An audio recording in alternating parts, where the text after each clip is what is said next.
Hello, son of God, and my brother, say my mind, and you don't I give, as you receive, and your release is Satan. Today's teaching is the part 180 in the series Christ's Forgiveness, How to Manifest Immortality Season 2. And today's teaching is an introduction to the guiltless world.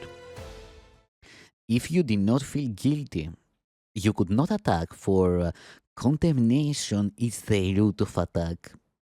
It is the judgment of one mind by another as unworthy of love and deserving of punishment. But herein lies the split.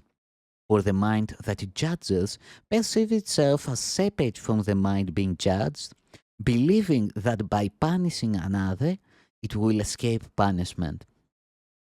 All this is but the delusional attempt of the mind to deny itself and escape the penalty of denial.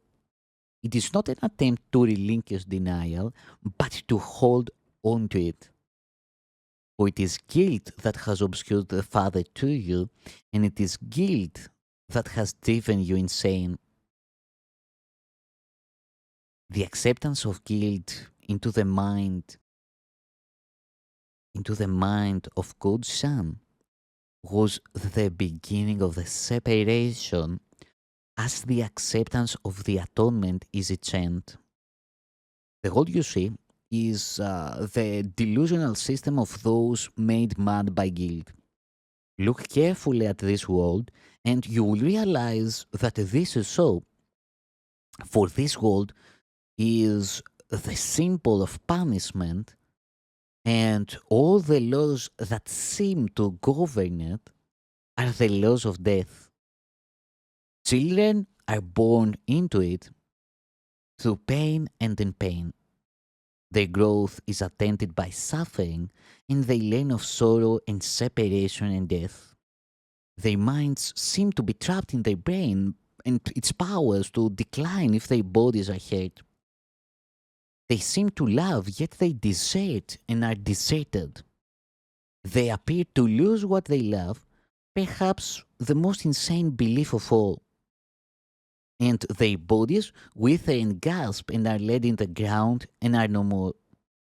Not one of them but has thought that God is cruel. If this were the real world, God would be cruel. For no father could subject his children to this as the price of salvation and be loving. Love does not kill to save. If it did, attack would be salvation, and this is the ego's interpretation of not God's. Only the world of guilt could demand this, for only the guilty could conceive of it. Adam's sin could have touched no one had he not believed it was the Father who drove him out of paradise. For in that belief the knowledge of the Father was lost, since only those who do not understand him could believe it. This world is a picture of the crucifixion of God's Son. And until you realize that God's Son cannot be crucified, this is the world you will see. Yet you will not realize this until you accept the eternal fact that God's Son is not guilty. He deserves only love because he has given only love. He cannot be condemned because he has never condemned.